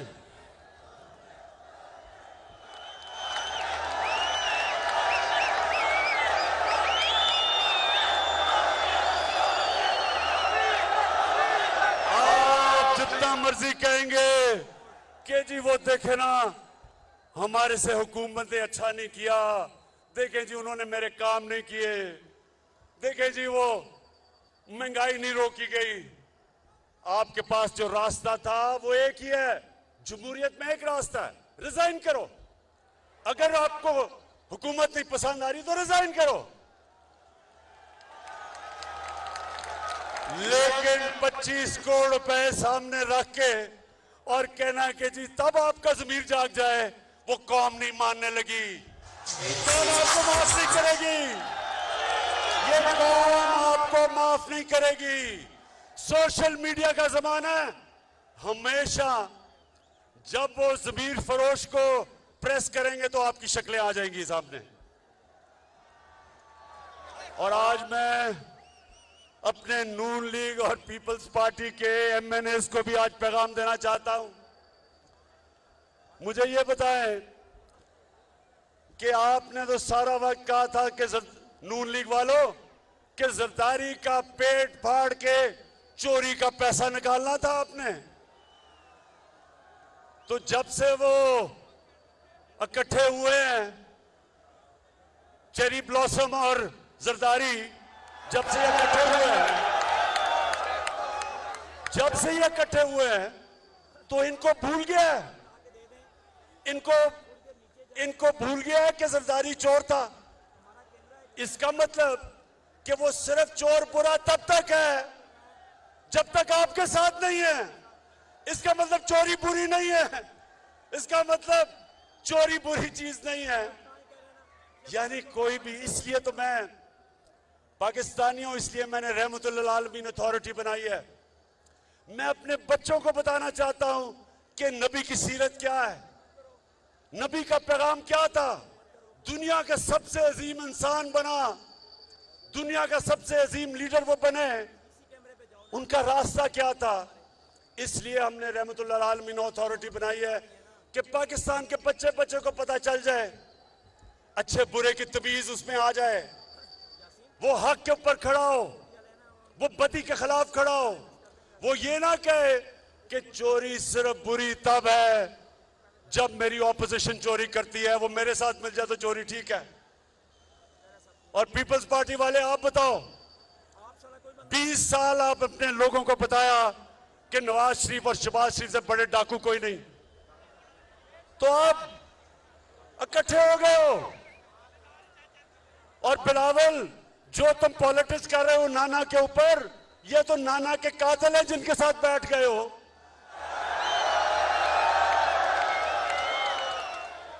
तो इंशाल्लाह मुझे उम्मीद है कि हमारे लोग वापस नहीं आएंगे, सिर्फ नून लीग के और पीपल्स पार्टी के एमएनए, जिनको पता है कि ये कितनी बड़ी साजिश हो रही है मुल्क के खिलाफ, उनके भी ज़मीर जाग जाएंगे।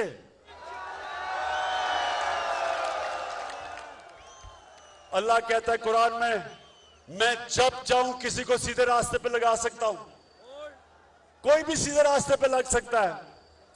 तो मैं इन सारे पार्टीज के, नून लीग और पीपल्स पार्टी और फजल रहमान, वैसे फजल रहमान मुझे तुम्हारी समझ नहीं आई,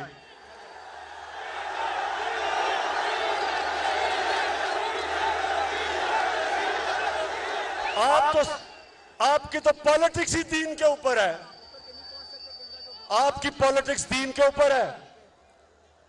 और कौन, अल्लाह किसको, अल्लाह वो किसको सादत बख्शता है कि यूनाइटेड नेशंस में जाके अपने नबी सल्लल्लाहु अलैहि वसल्लम के साथ खड़ा हो और उसकी शान में जो गुस्ताखी होती है, किसको अल्लाह वो इतना बड़ा इनाम बख्शता है कि वो जाके यूनाइटेड नेशंस में इस्लामोफोबिया के खिलाफ रेजोल्यूशन पास करवाता है और 15 मार्च को इस्लामोफोबिया का दिन बनाया जाता है। फजल रहमान, आपको तो अल्लाह ने नहीं ये इज्जत बख्शी, और उसकी वजह है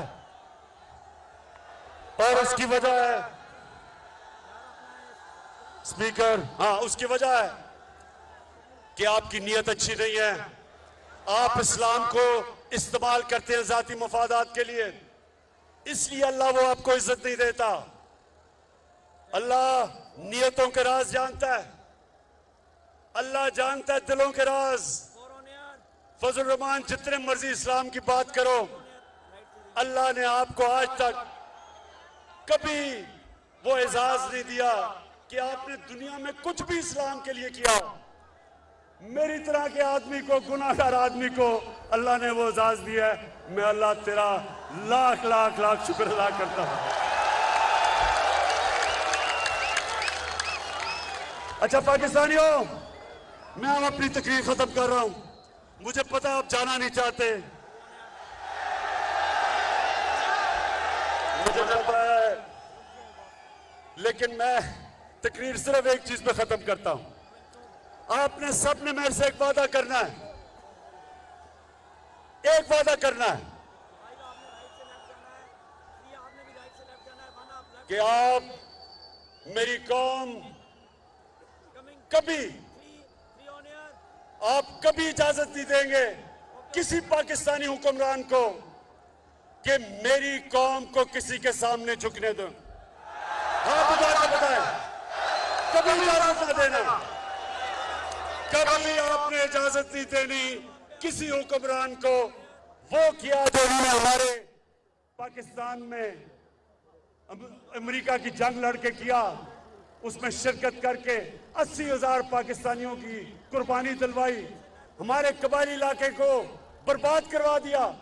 कबायली इलाके के लोगों के जो मुश्किलात का सामना करना पड़ा, ज़कात लेने वाले देने वाले ज़कात लेने वाले बन गए, 35 लाख लोगों को नकल मकानी करवाई।